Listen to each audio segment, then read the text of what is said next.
Sometimes we see you. You are deciphering contrast in a magnificent way. We like to put it in this expression. You are using the fertile fields of contrast and you are mining them for nuggets of desire. And when the desire is born within you and you feel the clarity of that desire, we call it a rocket of desire because it is usually a rather brief experience. That rocket of desire bursts forth out of you, but it is fleeting. It is something that was born from the clarity of your moment. You know more clearly what you do want, more clearly than ever when you are in the moment of knowing what you don't want. In other words, that clarity comes forth powerfully within you. But also in that awareness of what you do not want is a vibration that hinders what you do want. And so in that birthing of desire, there is always a pure rocket for a moment and then a sort of muddy mixture of vibration. And the sooner you get out of the muddy mixture into the clarity of what you want, the sooner you align your vibration with your desire, and then law of attraction, the manager of all things, puts you and your desire in the same place. It is a magical, wonderful unfolding. But if you give birth to a rocket of desire and then stand with the dominant thought relative to that subject, being still upon not having that desire, then that dominant thought will hold you, as long as that is the dominant thought, apart from your own desire. Now, when we talk about a dominant thought, we really want to visit this subject fully here today, because many of you have been studying science of deliberate creation with us for a while. And you are understanding our new expression of art of allowing. In other words, you are beginning to get it, that your work is to allow the well-being that is natural unto you. When we talk about dominant thought, we want you to consider that every subject that comes up, your body, your primary relationship or relationships, your relationship with dollars, your financial well-being, your physical health regarding body, your relationship with your government or with your community, every primary subject that is within your view, you hold a dominant vibrational pattern of thought. And whatever that dominant vibrational pattern of thought is what's manifesting all over the place for you. So, for example, let's say that you've been inspired by a new friend that you've met or by some introduction to something in your physical environment, to a keen awareness that you really, really, really want a stronger financial footing. You want more money. You want a better lifestyle. You want more luxury around you, or you want more time freedom that you associate with money. In other words, you want more money. It's clear to you. You want more money. You would tell anyone easily, I want more money. The question that we would put to you is, where is your dominant vibration relative to the subject of allowing money into your experience? In other words, when you think about money, does it feel more like shortage or not enoughness? Here's a better way of putting it. When you think about money, does it feel more like insecurity, or does it feel more like security? Does it feel more like a little fluttering, fearful feeling, or does it feel more like exhilaration?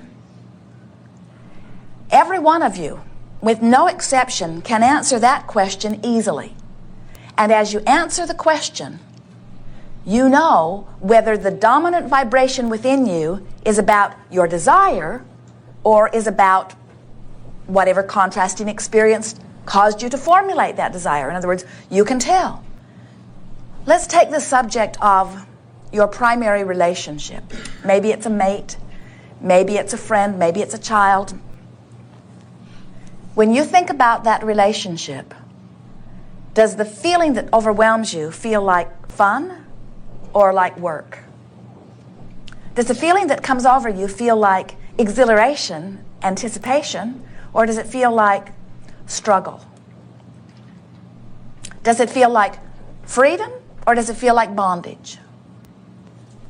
When you think about your body and you think about the subject of physical weight, does it feel like fit?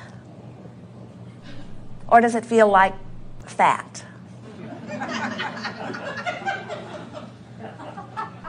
How do you feel? In other words, you know the way that it feels.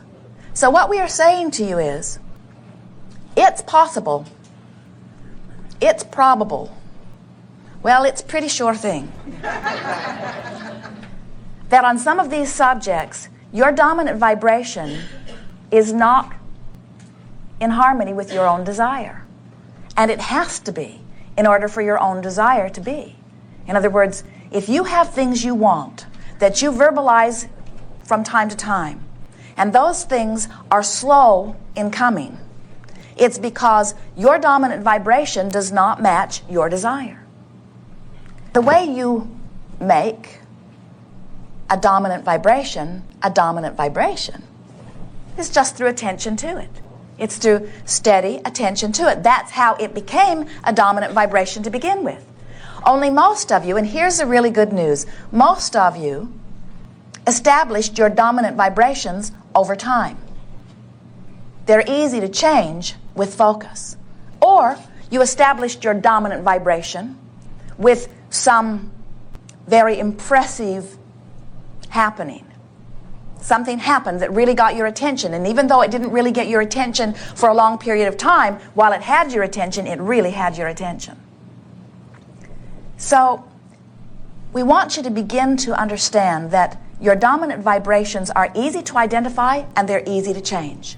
And once you accept that, then you can just make up your mind what you want relative to anything, make it your dominant vibration, and we'll show you how to do in many ways here today. We'll show you how to do that.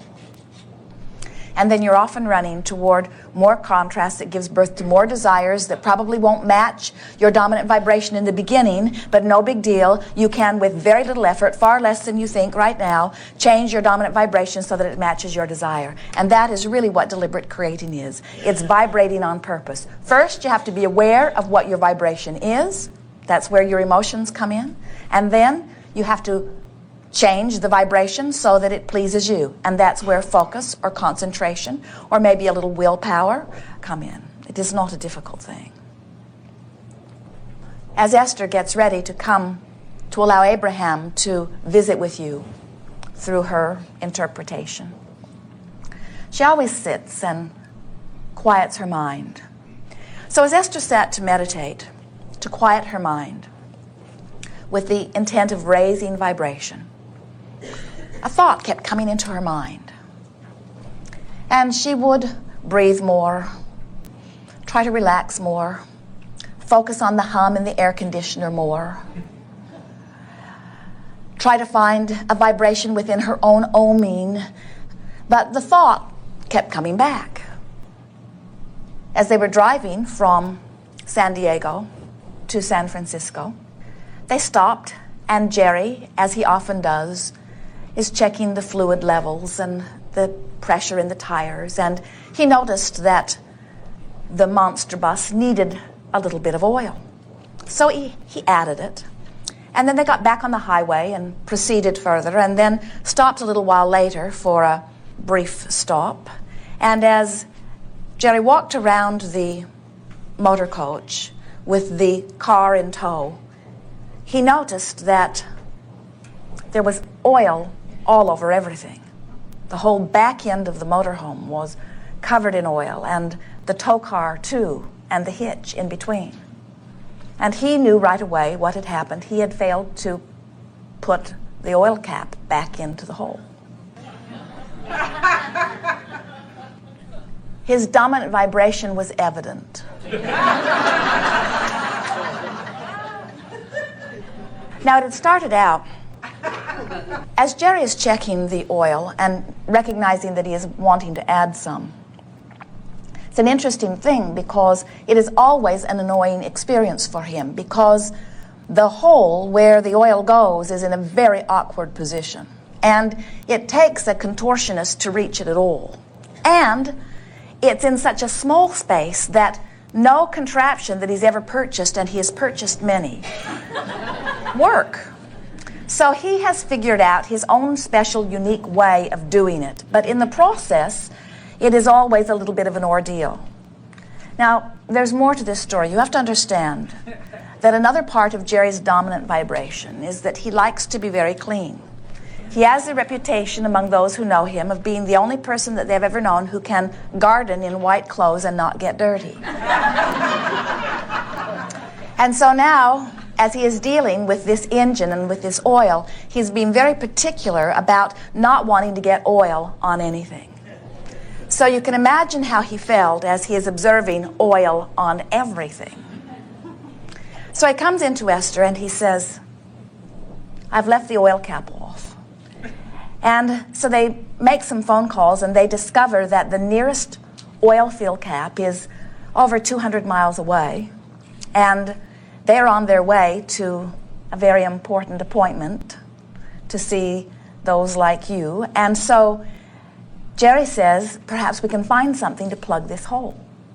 And so Esther is looking all through the motorhome. She is taking the lids off of everything, the caps off of everything. They don't know how hot it will be. They don't know if it will melt. They don't know if it will stay in. They don't know what will happen. But Esther is gathering from everywhere pieces of things that might work. And she brings to Jerry a basket of ideas. And this one is too big, and this one is too small, and this one will bounce out, and this one will not work, and this one is too long. And then Esther goes back in, and she discovers this little brass coupling that is used to hook two water hoses together, has a very good weight, and looks like it is about the right size. And she takes it to Jerry, and he agrees it is just exactly the right size. And the weight of it will be good, because maybe it will stay in the hole if the roads are not too bouncy and if we drive slowly enough.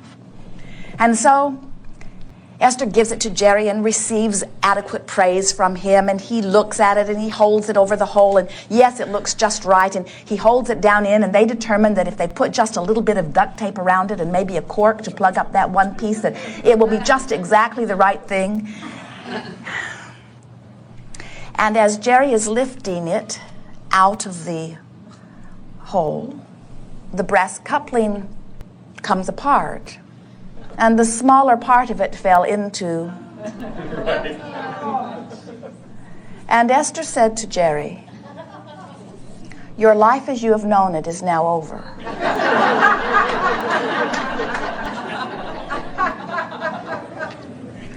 Because now the only thing to do is to get a tow truck. After all, there is now a brass fitting in the engine. They cannot turn it on.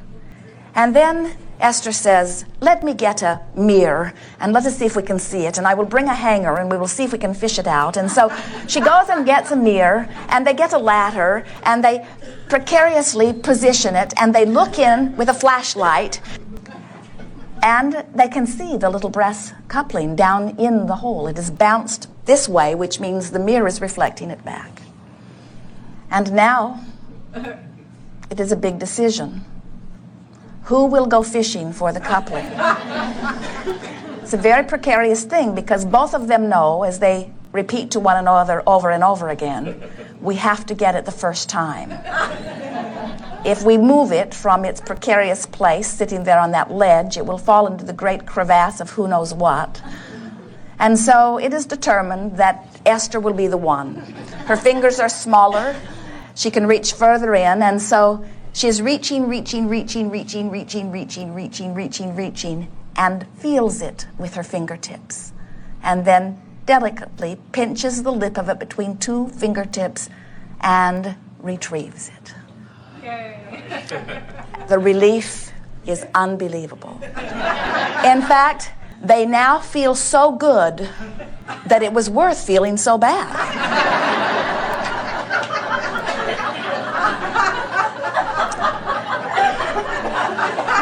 The sun is shining again.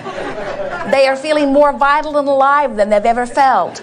They are proud of their ingenuity. And now they wrap the duct tape around it so that it can't come apart, and they put the cork in it. Esther opens 3 bottles of wine to find the right size.